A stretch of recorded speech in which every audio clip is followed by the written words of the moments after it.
امام حسین کی شہادت کے بعد جب آل رسول کو قید کر کے امام حسین کے سر کو کاٹ کر نیزے پہ بلند کر کے شام کی طرف لے جا رہے تھے تو جہاں جہاں یزید کا قافلہ گزر رہا تھا لوگ پوچھ رہے تھے یہ کس کا سر ہے اور یہ بیویاں کون ہیں۔ جس کو بھی معلوم ہوتا کہ رسول اللہ صلی اللہ علیہ وسلم کا خاندان ہے تو ہر کوئی دل ہی دل میں ان ظالموں کو لعنت کرتا اور کوشش یہ رہتی کہ یہ لعین ہمارے گاؤں ہمارے شہر میں نہ رکے۔ تو فوج یزید ویسے ہی چلتے چلتے جب شہر کرتان تک پہنچا، وہاں کے لوگ پہلے ہی سے باخبر تھے کہ فوج یزید نے اللہ کے رسول کے نواسے کو قتل کر دیا ہے، آل محمد کو قید کر لیا ہے، تو انہوں نے اپنے شہر کے دروازے کو بند کیے ہوئے تھے۔ قافلہ شہر کے باہر آ کر رک گیا اور درخت کے سائے میں یزید کے سپاہی سونے لگے۔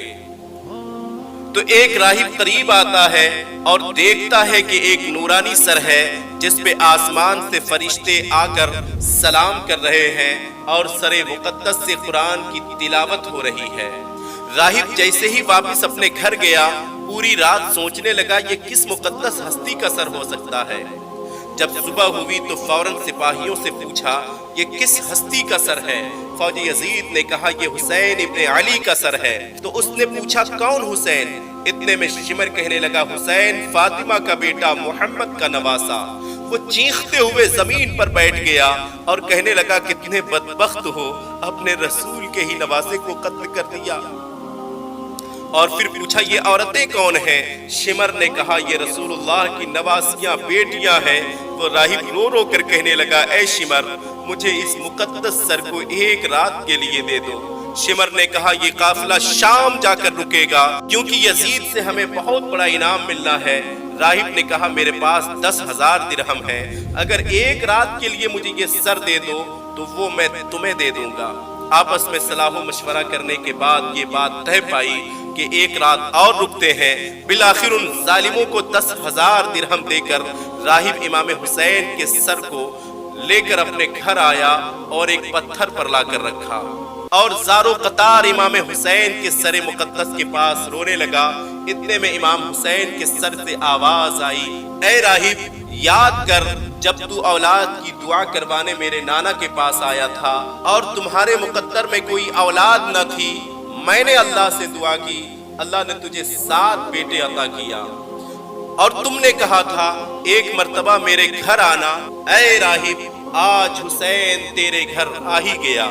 جیسے ہی امام حسین کے سر سے یہ آواز سنی راہب زارو قطار رونے لگا اور کہنے لگا میرے آقا مجھے معاف کریں، اگر مجھے معلوم ہوتا تو میں بھی آپ کے قدموں میں قربان ہو جاتا۔ امام حسین نے فرمایا اے راہب اللہ کی مرضی یہ ہے کہ اللہ کا دین میرے خون سے زندہ ہو۔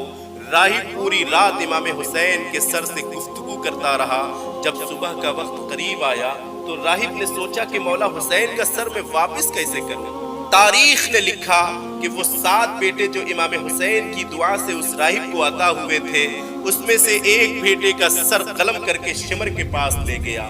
شمر نے جیسے ہی سر کھول کر دیکھا کہنے لگا یہ حسین کا سر نہیں۔ وہ واپس آیا دوسرے بیٹے کا سر قلم کیا، شمر نے اس سر کو بھی دیکھا اور کہا یہ حسین کا سر نہیں۔